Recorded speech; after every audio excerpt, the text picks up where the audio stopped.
for the Saturday play. Stephen Moore and Andrew Sachs star in a murder mystery that begins on a rainy night in Paris in 1874.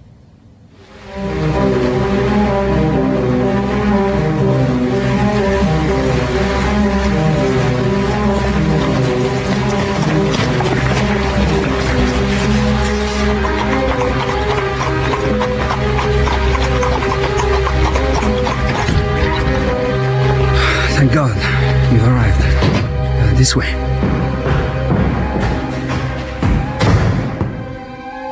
Number 1, Etienne Delarue, butler, age 48. Number 2, Laura Bernard, housekeeper, age 54. Frozen, as if in life. Number 3, Marcel Prou, manservant, age 48. A pinprick. Number 5, Just above the elbow. Delarue, butler's son, aged 11. No indication of fear or 6, suffering. Valérie Foch, maid, age 19. All this murder. From Marie what? Grenelle, housekeeper's granddaughter, aged 6. One of the finest 8. Oriental collections in Paris. Porter, age 40. Number 9, Jean Lesage, groundsman, age 16. What's that he's clutching in his hand? Murder on the Leviathan, from the novel by Boris Akanin, dramatised by John Dryden.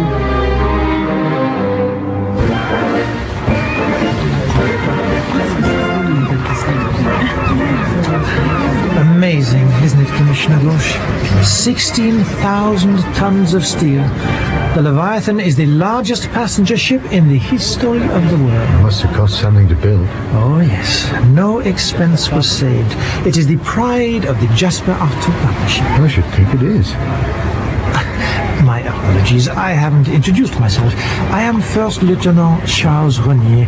The captain has assigned me to help you with your inquiries. It's excellent. It is a pleasure to have you on this, our maiden voyage. I am only sorry the circumstances are not more pleasant. Hey, careful with that. That's Dr. Truffaut, the ship's doctor, Italian. Take it to cabin 110. Dr. Truffaut, come and meet Commissioner... Monsieur, go. Pleased to meet you. Darling, do you meet Monsieur Gauche from Paris? Ah, we have just come from Paris. Yeah, not a moment too soon, given the circumstances. Circumstances? The cholera epidemic. Haven't you been reading the papers, Monsieur Gauche? Paris is deadly. I would not remain there for all the treasure of the Orient. Yeah. I see you have your gold badge. Oh, yes. The gold Leviathan badge. A wonderful idea, don't you think? You know, I believe they will become collector's items one day. But Madame Truffaut, where is yours? Sadly, they are only issued to first-class passengers and senior officers. And because I am neither an officer nor a paying passenger, I do not qualify. What a shame. Come, let me show you around, Monsieur Gauche.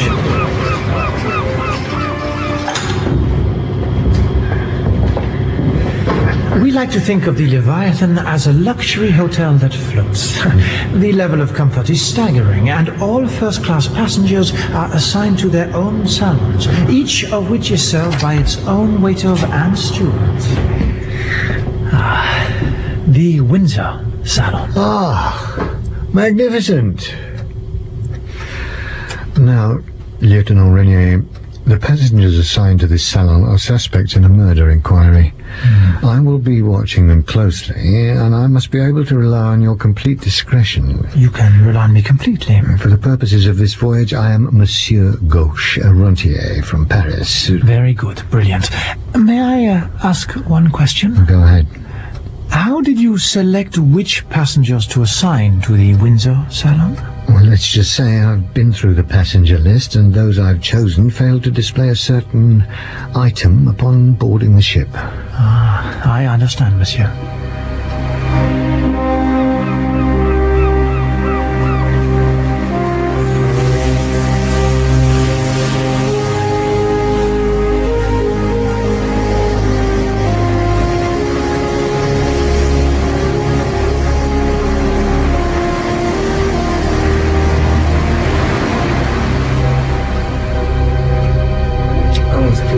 Now, when I see the arrogance of youth these days, flaunting its beauty and strength, its health in the face of age, I do not feel envious in the least. Oh, I was like that myself once. But you, my fine fellow, our new young friend from Russia, Monsieur Fanderin, isn't it? Yeah. Well, you're a handsome fellow. Yes, very. I mean... But you still do not know if you will live to my 62 years. Yeah, I'm twice as happy as you are because I've lived in this world for twice as long. That is undoubtedly the case, Monsieur Gauche. But who would undertake to assert that a fat novel is of greater value than a slim poem? You're absolutely right, Mr. Fendron. Clarissa Stamp. A pleasure to meet you, madame. And you, sir. Herr Professor, what do you think these little golden badges are worth?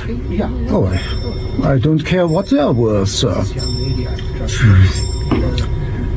What about you, Mr. Eonar? You're a soldier, aren't you? I'm officer of the Imperial Japanese Army. I would have thought a military man like you would be wearing such a handsome badge with pride. Please to excuse me. What a strange fellow. An absolute savage. And when you are in my delicate state, all this banging around is so unsettling. But are you not traveling with your husband, Madame Kleiber? Oh, no. He left before me to take up his post with a bank in Calcutta. My brother is a banker. Which bank is your husband with? La Banque de Genève. But no, La Banque de Genève closed its branch in Calcutta last year. Oh, maybe it is another bank. I keep forgetting things. It is my condition.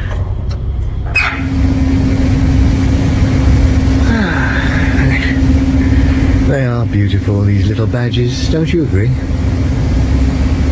Pure gold, so stylish. Are you talking to me? I believe you're in the diplomatic line, monsieur. I suppose you travel a great deal. Have you ever been to France? Yes. So I see you don't like wearing a badge, then? I observe, monsieur, that you are interested in my badge. Here it is. I do not wear it because I do not wish to resemble a caretaker with a name tag. You yourself do not much resemble a rentier, Monsieur Gauche. Your eyes are too probing. And why would a Parisian rentier lug a civil service file around with him? And since you are aware of my profession, you would appear to have access to the ship's documents. I assume, therefore, that you are a detective. Well, if there is something you need to find out from me, please ask directly. Mr. Fandrin, come and join us in our game of Lotto. Yes, please, Mr. Fandorlin. Our Japanese friend is playing. Let's make it a truly international affair. Besides, it's my wife's birthday. Congratulations, madam. Thank you. Why don't we all contribute a franc to a prize fund? It will make it far more interesting. Professor, are you sure you won't join us too? No, thank you. I'm quite happy reading. Your turn to deal, Miss Stamp. What's that? A newspaper cutting. It was on the floor. Monsieur Gauche must have dropped it. Wasn't he sitting there with that file of his before he went out to smoke his pipe? Perhaps I'll go and return it to him. No. Wait. Let me see. Paris cholera epidemic. Why would Monsieur Gauche have cut that out? No. It must be the other side. Crime of the century. A new angle. It's about the murder case on the Rue de Grenelle in Paris. Murder? Yes, you must have heard about it. Oh, it was a sensation. The newspapers were full of it. 10 servants, the entire household staff of the famous collector, Lord Littleby, seated round a table, just like this one, all dead, injected with morphine. Why would anyone allow themselves to be injected like that? There's no sign of violence, except, of course, with Lord Littleby himself. He was murdered too? Bludgeoned with a golden statuette. The very item stolen from his collection. It's a rather charming piece, in fact. A statue of the Indian god Shiva. Perhaps he was a religious fanatic. No, this is highly unlikely. The Shiva was recovered from the Seine 2 days later. Would a religious fanatic be likely to throw it into the river after having gone to so much trouble to steal it? Why does Monsieur Gauche keep all these horrible secrets in his file? Well. What is it? In recent weeks, the late Lord Littleby has been seen in the company of the international adventuress Marie Sanfon, well known to the police forces of many countries. According to Police Commissioner Gauche, who is leading the police investigation... Could that be our own Monsieur Gauche? Oh, so that's where it is. I was afraid of that. Are you really a policeman? Please sit down, ladies and gentlemen. Lieutenant Renier, would you be so kind as to lock the door? What kind of a joke is this, monsieur? It's no joke. Doctor, I am a commissioner in the criminal police of the city of Paris. May I have my clipping back, madame? Merci. I was obliged to embark on this voyage and to travel incognito because I have serious grounds for believing that the person who committed the crime on the Rue de Grenelle on the 15th of March is on board the Leviathan. Oh. I know for a fact that the murderer is travelling first class. And moreover, happens to be present in this salon at this very moment. Impossible. And what reasons do you have for this assertion? My presence is explanation enough. I demand to be transferred to another salon. That is impossible. But I am afraid to sit at the same table as a murderer. My regrets, Madame Kléber, but there can be no exception. You take too many liberties, monsieur. This is shameful, sir. There is a criminal psychopath among us. It could be a man or a woman. Gentlemen, I am not feeling well. I want to go to my cabin. I shall accompany you, Madame Cable. Thank you, Lieutenant.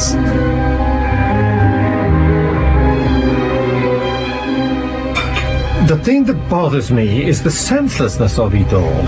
All those people killed for nothing. That is not quite true, Dr. Truffaut. What? The perpetrator was left with the shawl. What shawl? The one the killer wrapped the stolen Shiva in. But a mere shawl. Professor Suskind. Yes. You have studied Lord Littleby's collection. If you can really call it that. It is rather haphazard. Lord Littleby only started collecting relatively recently, about 20 years ago. But what do you know of the shawl? Well, it's a fine piece of silk, but not, I would say, of any great value. It came originally from Bagdassa. It belonged to the Emerald Raja. Wasn't he some kind of legendary Indian nabob? Oh, not legendary, quite real, madam. The house of Bagdassa was regarded as one of the wealthiest in the whole of India. But it was wealth of a very special kind.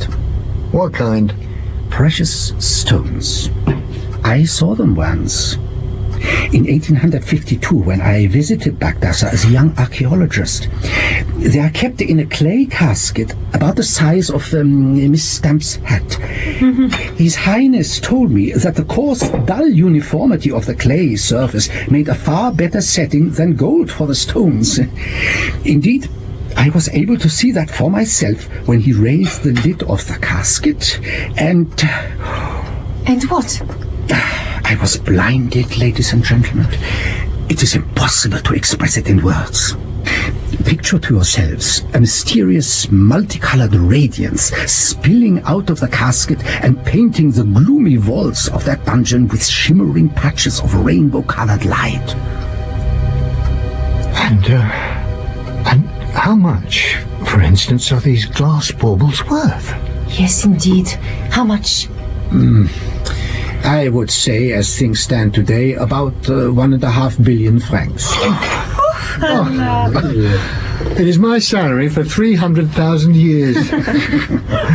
Are you not exaggerating, Professor? Oh, no. No, not at all, Commissioner. Bagdassa's treasure had no equal. Had? Is he dead? Oh, yes. Well, he had quite a tragic end. He sided with the rebels during the Indian Mutiny. He was caught trying to escape into Afghanistan. And what happened to him? He took poison. When his body was discovered, they found next to it a small bundle and a note in which he requested the bundle should be forwarded to his only son. The boy was at school in France. I should mention that Baghdassa visited London and Paris several times. He even married a French woman. Oh, how wonderful to be an Indian Raja's wife. What became of her? Well, never mind the wife. Tell us about the bundle. What was in it? A volume of the Quran wrapped in a shawl. The British squadron commander decided that the Quran could be forwarded as requested, and for himself he took the shawl as a souvenir. The shawl was later acquired by Lord Littleby for his collection of Indian paintings on silk. So, that is the same shawl in which the murderer wrapped the Shiva? The very same. What does it look like? It's triangular with two crooked sides, and it has on it an image of the bird of paradise. But the painting is rather, what can I say, rather aesthetically trivial. And worth nothing. Oh, it's a curiosity. Collectors would pay something for it. All this talk about the shawl is boring. Tell us about the jewels. What happened to the casket of diamonds? Oh, madam, you cannot even imagine how thoroughly they searched for it, but it has never been found. Yes, an entertaining story, but unfortunately it has nothing to contribute to our investigation. By the way, Mademoiselle Stamp, about your wonderful hat. A very stylish item, the latest Parisian chic.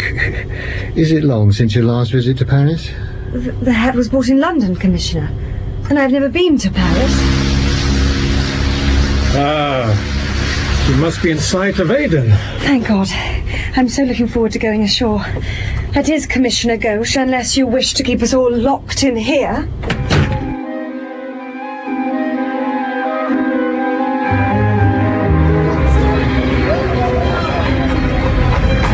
Getting on with your inquiries, Commissioner.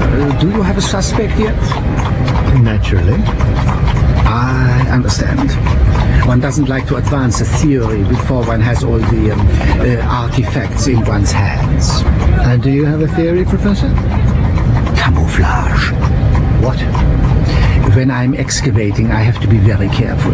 What looks like a stone may be a priceless piece of china. You see, Commissioner, sometimes things are hidden from plain sight. You cannot always believe what your eyes tell you. The telegraph office. Stop here. This is where I get off. Driver, this gentleman wants to go to the police station. Isn't that right, Commissioner? Yes. Thank you. Yeah. Au revoir, Monsieur Detective.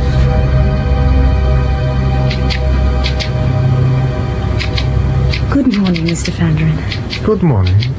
Please, I didn't mean to disturb you.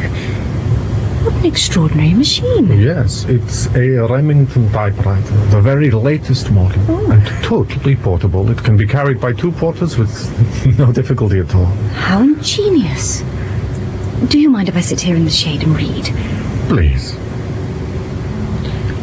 La Chartreuse de Parme, a wonderful book. Yes, I like love stories. And Stendhal in particular would suit a woman of your temperament. My temperament? An inclination to view yourself skeptically and the world around you romantically. Really, Mr. Fandrin? Oh, don't be frightened. I know absolutely nothing about you. It is simply that I have developed my powers of observation and analysis with the help of special exercises.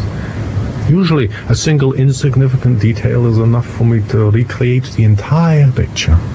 And what do you observe in me, Mr. Fandrin? I can say that recently there has been some kind of a sudden change for the better in your life. But there is sadness too. I can see that you have suffered a shock. Now you are making wild guesses. I consider myself fortunate to have come into money. Far better than being an ugly, aging fool without a penny to her name. Undoubtedly. I understand you are a diplomat and have been in Turkey. Yes. What a tragedy the Crimean War was for both Europe and Russia. Yes. I remember, at the time, I used to think everyone with a foreign accent was a Russian spy. But of course I was only young then. I understood nothing of the world. Did you have similar thoughts about Europeans at the time, Mr. Fandrin? I was still not born then, Madam Stamp. Oh.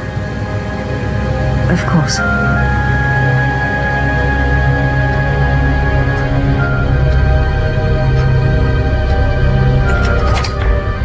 Commissioner, may I have a word? Oh, no, not again. I have solved the mystery of the Emerald Raja. What's that, Professor? Yes, I kept thinking about it, going round and round in circles, but it just didn't add up. But now I can see how it all fits together. Slow down, Professor. Yes. How what fits together? The shawl, the sun, everything has fallen into place. Wait. Oh, where is Lieutenant Renier? He will want to hear. Lieutenant! Yes? What is it? The Professor has solved our mystery of the shawl. Oh, yes, it all falls into place. What falls into place? Yes. Start from the beginning. It's a piece of simple clerical work. Dig around in the registers at the École Maritime and you'll find him. I don't understand a word. You're raving. I received a telegram in Aden from an acquaintance of mine in the French Ministry of the Interior, and he confirmed my suspicions, but I still couldn't make any sense of the eye, and I couldn't work out who it could be. That is, I more or less know who, but how was it done? And then it dawned on me. Really, I think I've heard quite enough stories from the Professor. Excuse me, I have my duties to attend to. This is very, very interesting. I simply adore mysteries. Tell us everything, Professor, from the beginning, calmly and clearly. Yes, the whole thing starting from the beginning. Yes, thank you. I was standing at the window of my cabin, knotting my tie, and I saw the waves, crest after crest, all the way to the horizon. And then suddenly it hit me. The shawl, the mountains. What mountains? The mountains that surround Bagdassa's palace. It was a quarter of a century ago, but I remember them quite clearly. The reason the sides of the shawl are not straight is that they represent the mountains. The hole where the eye of the bird of paradise should be is... What's that? The fire alarm. Oh, quickly, everyone, please, come this way. We must go to our mustering station on the deck. Monsieur Gauche, please, don't leave me. Don't worry, I'll stay right by your side. We can walk up to the deck together. Oh, thank you.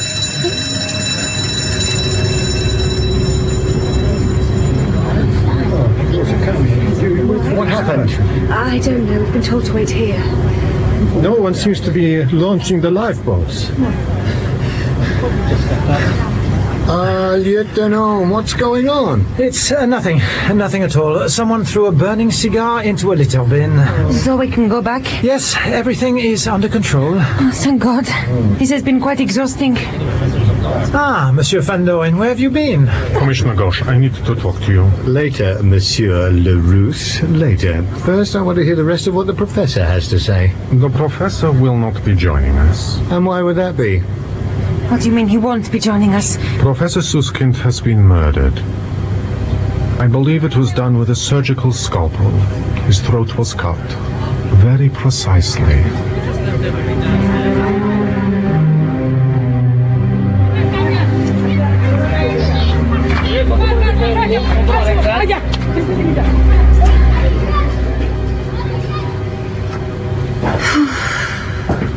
Are they ever going to let us go ashore?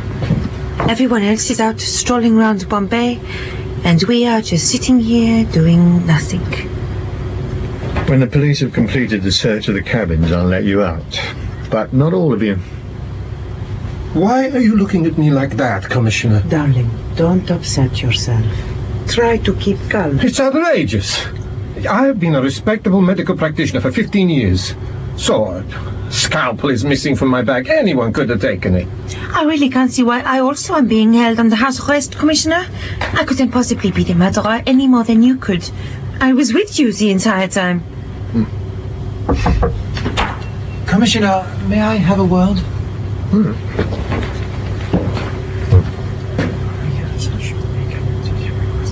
Very good. Good. Good. Well, Well, ladies and gentlemen, I shall not be travelling with you any further. The murderer will also be going ashore here. By murdering Professor Suskind, our criminal has finally given himself away. It was an act of despair. The process of elimination was long and difficult, but I can now reveal the most crucial point. In Lord Littleby's left hand, we discovered one of the Leviathan's gold emblems. This one here. Only issued to first-class passengers and senior officers. All of you were placed here in the Windsor Salon because you failed to produce a golden Leviathan when boarding the ship. At the very beginning, I suspected the Professor, but, well, I think we know it could not have been him. Then I noticed you, Miss Stamp. Me? Why, I wondered, did you claim you'd never been in Paris, even though the words Hôtel Ambassadeur are written on your fan in letters of gold? I was given the fan. Yes. Yes, of course you were. The Ambassadeur happens to stand on the Rue de Grenelle, only 5 minutes' walk from the scene of the crime. It is a luxurious hotel, very large, and all sorts of people stay in it, so why is the mademoiselle being so secretive, I ask myself. There's something not right here. And I found I couldn't get the idea of Marie Saint-Fond out of my head. You mean the lady who was supposedly seen with Lord Littleby shortly before he died? An extraordinary woman, Marie Saint-Fond. Began her colourful career at the age of 5 by throwing her infant brother out of the window. She claimed a man in black had come into the house and committed the crime, but there was one strange detail that kept nagging at her father. What detail? Why had the criminal moved a stool over to the window? Oh, God. Surely not. It was the first and last time Marie Saint-Fond ever left a clue. Placed in a convent of the Grey Sisters of Saint Vincent, she graduated to a life of crime. But she's never successfully been prosecuted. But how can that be if she has committed so many crimes? Because she has learnt to hide her tracks well. There is no point in staring at me like that. I am 10 years older than your adventuress. For a woman of Marie Saint-Fond's skill, it is a very simple trick to add or subtract 10 years from her age, especially if the prize is so great, and failure smacks of the guillotine. No one will object if I light my pipe. Only if someone will open the window. Allow me, Madame Clever. When we were still in Aden, I sent a number of questions to the Prefecture by telegram. One of them concerned you, mademoiselle. Now I know why you did not want to tell us about Paris, and I also know without a shadow of doubt that you are not Marie Saint-Fond. Oh, thank you, Commissioner. From the age of 14, when your parents died, you lived in the country with a female cousin of your mother. She was rich, but treated you like a slave. Please, Commissioner, there is no need. A couple of months ago, the old woman died and left you the entire estate. You suddenly became a rich woman. Please. It's hardly surprising that after so many years under lock and key you should want to get out and admire the beautiful sights, dress in the latest fashion, and also, well, find romance. Commissioner, no more. And you found it. In the Ambassadeur Hotel, you made the acquaintance of an exceptionally suave and handsome gentleman, a thief. No. Who specializes in seducing rich, unmarried women. That is enough, Commissioner. If she is no longer a suspect, there is no need surely to humiliate her in this way. You, Mr. Howell, now, I believe you Japanese think of us as ginger-haired monkeys. Pardon? I've heard that's what you people call us Europeans. You know, killing 10 monkeys means nothing to you, does it? You accuse me of killing Lord Littleby and his vassals? I don't know. I was in Paris at the time. This is confirmed by a telegram I recently received. 1.5 million other people were also in Paris. Perhaps. However, the fatal injections were administered to Lord Littleby's servants by a medic of some sort, and there are certainly not 1.5 million medics in Paris, are there? But Monsieur Iona is an army officer. Would an army officer have a doctor's bag hidden in his cabin? No, madam. Eonar is a graduate from the medical faculty of the Sorbonne. Let Eonar explain why he, a doctor, found it necessary to pose as an army officer. There is only one answer. He did it to divert suspicion from himself. You're making a mistake, Commissioner. Then tell me where your gold badge is. Nothing to say? Then let me answer for you. It was torn from the chest by Lord Littleby at the very moment you struck him a fatal blow to the head. No. Please sit down, monsieur, and let me show you what we found under your bed. A scalpel with traces of blood. The very scalpel used to murder Professor Suskind. You can't escape. There are guards at the door. Fight now, Papa Gauche. I'll show you how to fight.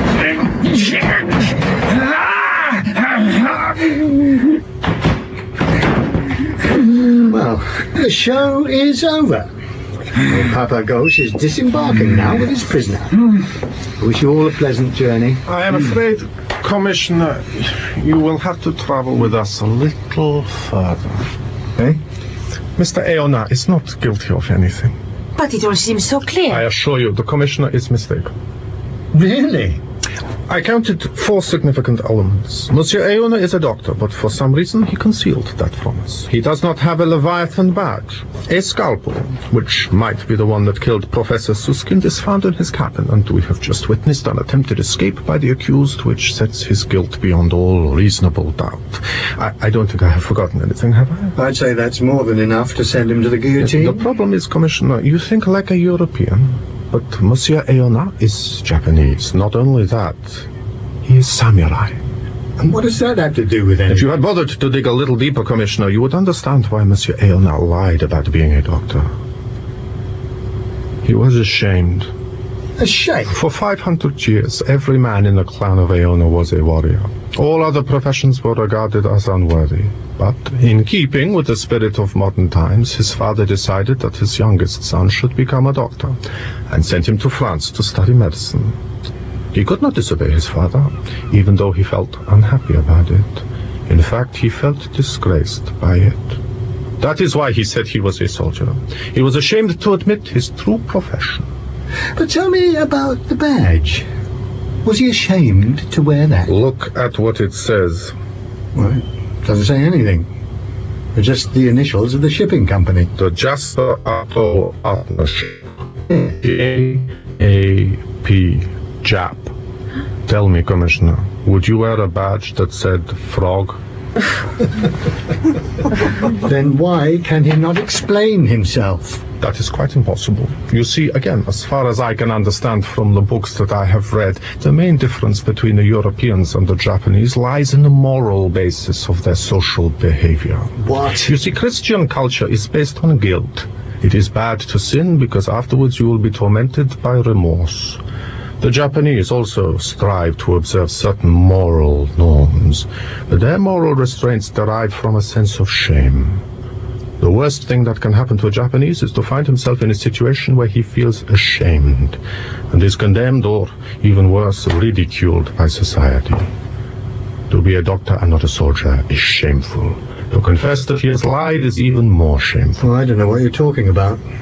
But I do know that Dr. Truffaut's scalpel was found under his bed. Monsieur Eonar is a doctor. As you have discovered, he already has a bag full of surgical implements. He didn't need to steal a scalpel. And he would hardly have hidden the murder weapon in his own room. Perhaps you would be so good to release Monsieur Eonar from his cuffs. I beg your pardon, gentlemen, but then who is the murderer?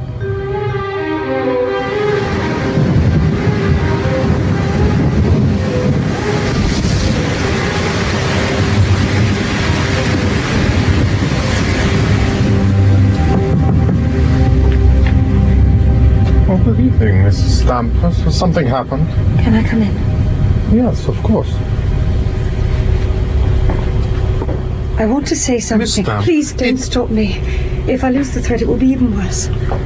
Please. Sit down. No, I would rather stand. Mr. Fandrin, I know I'm a lot older than you, and I'm not asking you to marry me, but I like you. I am in love with you. Oh, I see. My entire upbringing was designed to ensure that I would never, under any circumstances, say those words to any man. But I do not want to lose any more time. I have already wasted the best years of my life. If you like me, even a little, tell me so. If not, tell me that also.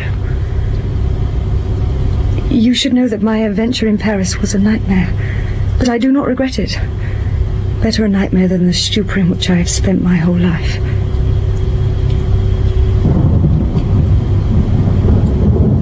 Well then, answer me. Don't just stand there saying nothing. Yes, stand.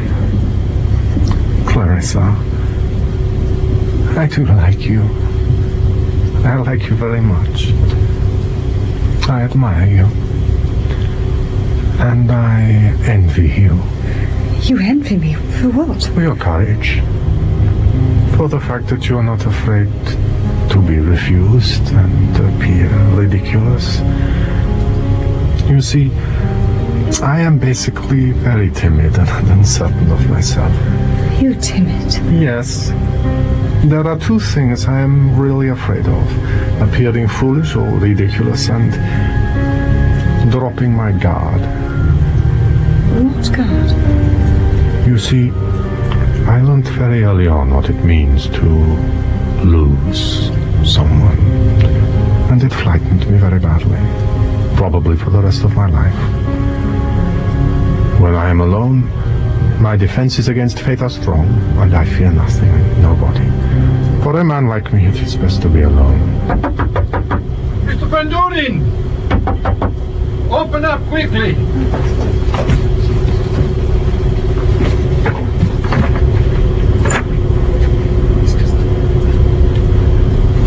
Something's happened. Wait here for a while and then go back to your cabin.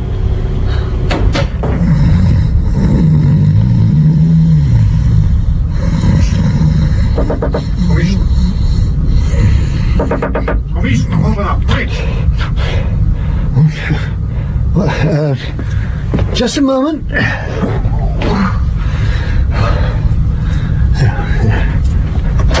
What is it? Get dressed. Bring a gun. We have to arrest Lieutenant Renier. He's steering the ship onto the rocks. Monsieur Larousse, have you gone mad? I am not here alone. Doctor? I've been measuring our course all evening, once an hour. Navigation is my hobby. We should go to the left of the Isle of Manar. We're going to the right. Well, maybe the storm necessitates a different course. Now, please, go back to bed and stop this mischief. Commissioner, we don't have much time. I see. And who's this? Jeremy Fox, second officer. Monsieur, there are rocks there. If the ship runs aground, it will break in half. Another half hour on this course and it will be too late to turn back. But can't you tell Renier he's following the wrong course? Renier is deliberately steering us towards the rocks. Come, we must be quick. Now, wait. You're making my head spin. Why is Renier in charge of the ship? The captain was taken ill early this evening. With food poisoning. Renier is determined to destroy the ship and everyone on board. What? What for? Why would he do that? To hide the evidence of his crimes at the bottom of the ocean. Have you taken leave of your senses, monsieur? In the hunt for the Bagdassa treasure, human life is cheap. Treasure? Renier is Raja Bagdassa's son. His son? Rubbish. The Raja is Indian and Renier is a Frenchman. Half French. Remember what the professor said. It's a simple piece of clerical work. Dig around in the registers of the École Maritime and you'll find him. Not only had he guessed the secret of the shawl, he had discovered something about the Raja's son that he studied at the École Maritime in Marseille, which Renier also happens to have attended. Fox, bring 2 sailors up onto the top deck with carbines. The captain's mate should come too. Yes, of course. You know how to use this? I have my own. A Hasto Agent. Right. Good. Then let's go.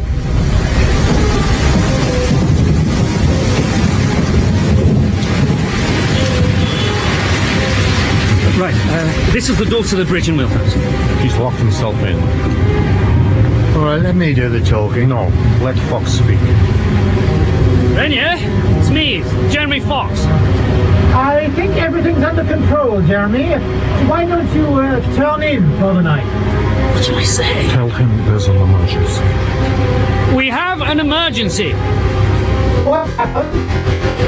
What shall I say? The French cop. He shot himself, sir. What? Is he dead?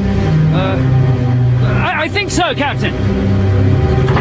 How extraordinary. I would never have thought the old windbag had it in him.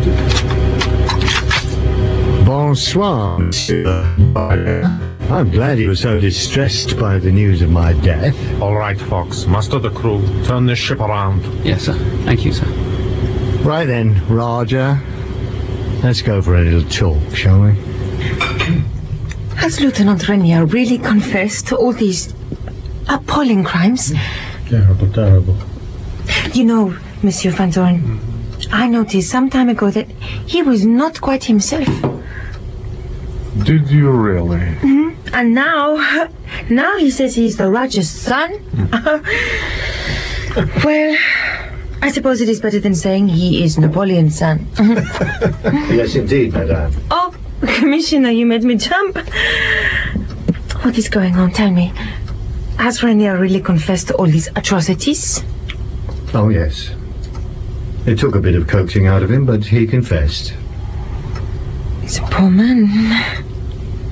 Perhaps they will send him to an insane asylum. Commissioner, I feel we need to talk.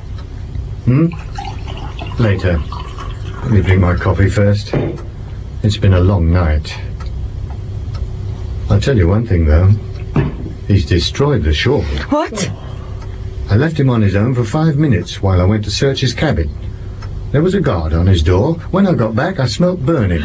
He told the guard he wanted to light his pipe. The fool gave him a match. What a waste. I suppose he decided if he wasn't going to get the treasure, no one else was. Monsieur. What is it, Fox? Can I talk to you privately? It's urgent. Now, what's happened? Doctor? See? All right, both of you, come quickly. Oh, I want to go too. Yes. Will you come with me, Monsieur Van Doren? I feel something terrible has happened.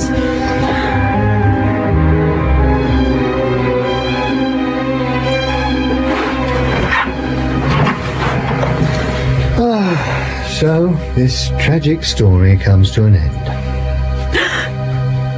Is he dead? Excuse me.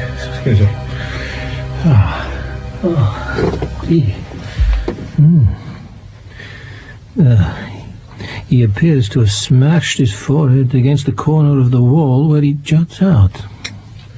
If a man has made up his mind to die, there's nothing you or I can do to stop him. Please, may I to look also?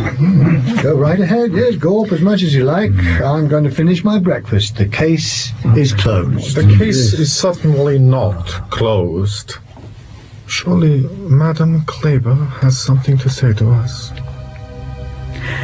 You are right, Monsieur. I do have something to tell. But not to you all. Only to a representative of the law. In God's name, sir, I should like to make my confession in private. Oh, very well. If it's so important to you, we can go to my cabin. What on earth does Madame Kleber have to confess? Seems to me that everything is resolved. Something is not quite right. In my experience, it is not possible for a man to kill himself like this. Well, he's dead, Dr. Aona. What are you suggesting? I think I have made a terrible mistake. Mistake? Yes, we must not leave them on their own. Aona, you wait here with the body. Dr. Truffaut, come. Where are we going? Why am I always one step behind? Damn! Wait here.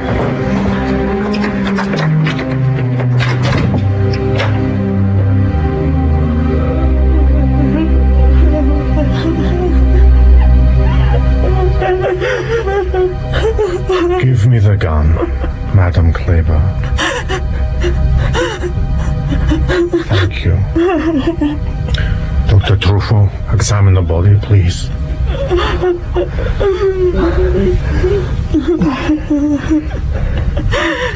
Fatal wound to the head. Gunshot wound to the right elbow. One here to the left wrist. 3 wounds in all. Keep looking, there were 4 shots. Yeah, here. The right knee. I'll tell you everything. Only. Yes? Take me out of this awful room.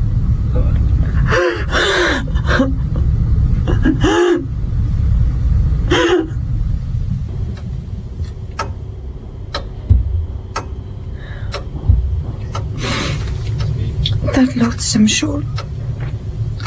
It has driven everybody insane. Even a police commissioner. The police commissioner? Renier did not kill himself. Commissioner Gauche killed him.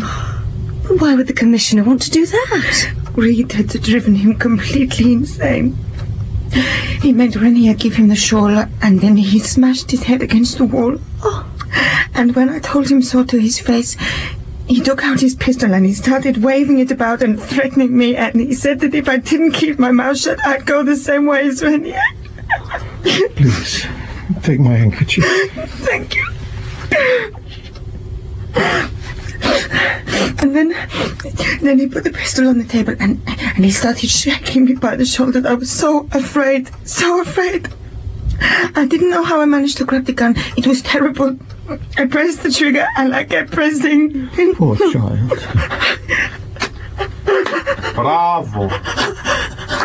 Bravo, Madam Kleber. You are not only a superb actress, you are quite exceptionally talented in every respect. Now you've gone crazy too. And you are an accomplice to a whole series of murders, madame. Or rather, not an accomplice, but the instigator, the leading lady. It was Renier who was your accomplice, wasn't it, Mademoiselle Sanfon? What? You don't mind if I call you by your real name, do you? Marie Sanfon. Let me take you back to Paris, the Rue de Grenelle, the evening of the 15th of March. 2 people arrived at the mansion of Lord Littleby, a young doctor and a nurse, to inoculate the staff against cholera. The doctor probably says it is getting late and they still have a lot of work to do. The inoculations are given by the nun, deftly, quickly, painlessly. Remember, Marie Sanfon was raised in a convent of the Grey Sisters of St. Vincent, an order founded to provide medical assistance to the poor. As the servants fall asleep, a sleep they will never awake from, the criminals climb the stairs to the 2nd floor. When Renier smashes the glass display cabinet where the shawl is kept, Lord Littleby comes out of his bedroom to investigate. Renier panics and bludgeons him with the gold sheaver. Tell me, Madame Sanfon, did you know Lord Littleby would be at home that night? Why are you telling these stories, monsieur? I think you did. You needed to bind Renier to you with blood, but you made one error. You failed to notice that Renier's gold Leviathan badge had been left behind in Lord Littleby's hand after their tussle, which meant that you had to give Renier your badge. It would be easier for you to avoid suspicion than the captain's first officer. Can this be true? When you realized Professor Suskind was close to discovering the mystery of the shawl and Renier's true identity, you had to act fast. What's that, Professor? The shawl, the sun, everything has fallen into place. Wait, where is Lieutenant Renier? He will want to hear. Lieutenant! Yes? What is it? The Professor has solved our mystery of the shawl. Renier knew what he had to do. He excused himself and set off the ship's alarms. Then, in the panic that ensued, he cornered the Professor and slit his throat. Then hid the scalpel under Monsieur Aona's bed. But when you failed to shift the blame onto Monsieur Aona, your situation became genuinely perilous. And so you took a terrible decision to sink the ship together with the commissioner, the witnesses, and 1,000 others. What do the lives of 1,000 people mean to you? What are you talking about? 1.5 billion francs. Hard to resist, even for poor old Gauche. The temptation was just too much. But how clumsy our master detective was as a murderer. He hadn't, of course, made the connection between Renier and Madame Saint-Fond here. Why are you tormenting me like this? That monster tried to kill me. No, he didn't. But he did kill Renier. But why? For the shawl. But the shawl was burnt. So the commissioner told us. But you, madame, I must congratulate you. You guessed immediately the commissioner had the shawl, and your first thought was not of defense, but attack. You had to get back the key to the treasure, and you did. Why must I listen to this nonsense? I demanded my case be handled by one of the ship's senior officers. I am a senior ship's officer, madam. Continue, monsieur. I do not know how you managed to get hold of Gauche's revolver, but you did, and demanded the shawl. When the old man wouldn't give it to you, you shot him. First in one arm, then in the other, then in the knee. After the third shot, he couldn't stand any more pain, and gave you the shawl, didn't he? Then you finished him off. Oh, God. Then she has the shawl. Nonsense! You're all crazy. This is grotesque nonsense. Why don't you search me? A search won't be necessary. I have the shawl already. You do? Let me lay it out on the table. So now, at last, we can all admire the famous bird of paradise. But where? After killing the commissioner, she only had a few seconds to hide it. I knew it couldn't be far away. I found it under the edge of the carpet. What reply can you make to that, madam? Yes, my real name is Marie Saint-Fond. But I am guilty of only one thing. That I loved a criminal and a madman to distraction. Charles Renier and I were married. And it is his child I am carrying under my heart. Then why this masquerade? Charles told me that it was not appropriate for the first officer to take his wife on a cruise. He said it would be best if I sailed under a false name. What kind of a crime is that? Never in my worst nightmare could I have dreamed that he committed all these terrible murders. Or that he was the son of an Indian Raja. And what about your clothes, packed so thoughtfully in the traveling bag we found in the ship's launch? No doubt my husband packed everything ready for our escape and was intending to wake me at the last minute. The idea that I tortured Monsieur Gauche is mad. He threatened to kill me. It was self-defense. I have no idea how I managed to hit him with all 4 bullets, but it is pure coincidence. Providence itself must have guided my hand. I beg your pardon. We found the shawl. You hid it under the carpet. Of course. The shawl was hidden by Gauche, who had taken it from my poor husband. And despite all your vile insinuations, I am grateful to you, sir, for returning my property. One moment, madame. Let me show you something interesting. When you hold the shawl up to the light... Oh, no, it's not light enough here. Come out onto the balcony. Ah, yes. You see, when you hold it up to the light, like this... The bird of paradise has disappeared. Yes. And you see instead some sort of map. Careful, the wind. It's all right, I have it.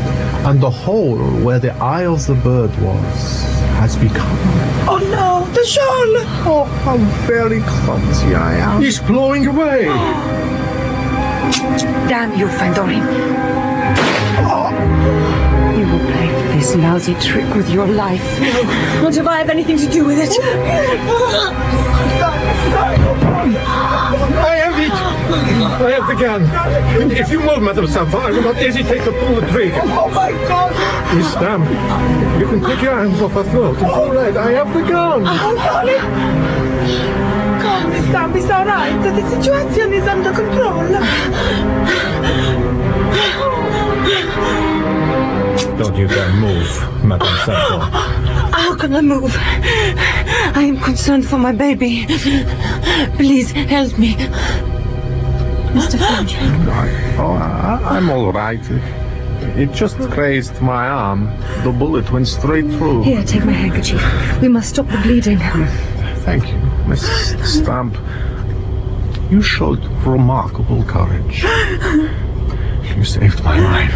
I'm afraid the baby will not survive the shock. The poor little thing is not to blame for his mother's sins. Of course, Madame Sanford. You hope, no doubt, the pregnancy will save you from the guillotine. No. The most serious threat she faces is a short prison sentence for the attempted murder of myself. And extenuating circumstances will be found for that. I assure you, Marie Sanford will be at liberty again very soon. And for you, Mr. Fandrin, extenuating circumstances require you delay your onward journey to Japan and remain under my close supervision for some time in Calcutta until you fully recover. I don't know if I'm afraid I have to insist. The time for talking is over.